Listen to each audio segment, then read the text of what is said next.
Let's discuss the politics with Pete Seat, former White House spokesperson under President George W. Bush. He's also vice president of Bose Public Affairs Group. And also joining us, Nomiki Konst, Democratic activist and 2016 delegate for Bernie Sanders. Thank you both for being with us. Pete, starting with you, these very different accounts of the call between Claudia Sheinbaum and Donald Trump. Where do you think this discrepancy originates? Well, first off, happy Thanksgiving, Boris, Alex, and everyone watching. I think this is less he said, she said, and more lost in translation. The Mexican government has been patting themselves on the back for months, saying that they are doing enough to stem the flow of migrants, potential illegal immigrants into the United States of America. They have highway checkpoints and they're rounding up folks on buses and trains, but they're not doing enough. Donald Trump knows they're not doing enough, and the voters who voted for Donald Trump know that they are not doing enough. So I think there was some lost in translation there, but give Donald Trump a lot of credit. He is moving fast on this issue, which was a priority for him on the campaign trail and has been consistently among the top two issues that voters care most about because they want to protect their communities and our economy. Nomi, to you, lost in translation, what do you think? What do you make of Trump and some of his allies really claiming victory after this phone call with the Mexican president? I think it's part of the course for Donald Trump to have his own version of events and obviously put that out on Truth Social, his own social media platform that he's making money off of as he goes into the next presidency. But with that being said, yes, the top two issues polled up until the election were, of course, inflation, the economy, and migration. But what's fascinating about this proposal, this tariff proposal to basically dismantle the USMCA if Mexico does not abide by what Donald Trump says, even though migration is down over 40% in the last 5 months, is that the burden is actually going to be put on the United States, the people of the United States.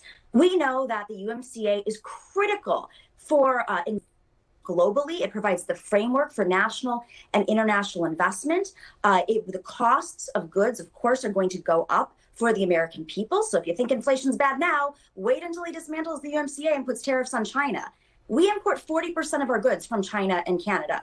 So he's using a pretty much, it's not completely resolved, of course, but an improved migration situation at the border as a tool, as a weapon to actually hurt the American people. And that is the brilliance of Donald Trump. I will give him that. He runs as a populist, but he operates as a capitalist who wants to deregulate, dismantle, and basically destabilize the world by using very popular tactics as weapons.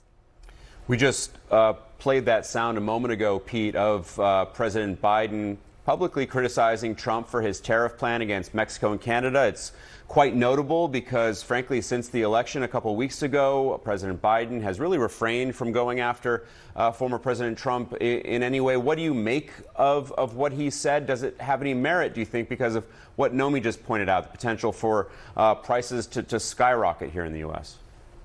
I think President Biden knows what a lot of Americans know, and that is we've seen a version of this movie before. Then President Donald Trump in 2018 used very similar tariff threats against Mexico to get the then president of Mexico to negotiate stronger security measures to stop migrants from going across the border. So we've got 2 months until he's president. There's only one president at a time. We'll see if he actually uses the power of his Sharpie to sign executive orders, or if this is just Donald Trump being Donald Trump and using the power of his speech to get others to bend to his will. Nomi, I want to get your reaction to something I heard from Republican Congressman Derek Van Orden of Wisconsin yesterday. I asked him how he and Republicans' plans to mass deport so many agricultural workers might disrupt the nation's food supply. Something like half of all agricultural workers, according to the FDA in the United States, or rather the USDA in the United States, are undocumented. Here was his response. And if it means that I have to pay more for guacamole, but fentanyl poison does not come across the Canadian and Mexican border, and our mothers and sisters and brothers and daughters aren't poisoned to death by this chemical that's coming across the borders, I'm willing to pay more for guacamole, as is the rest of the United States of America. Isn't the conventional wisdom that voters elected Donald Trump because they were dissatisfied with inflation and high prices for everyday goods?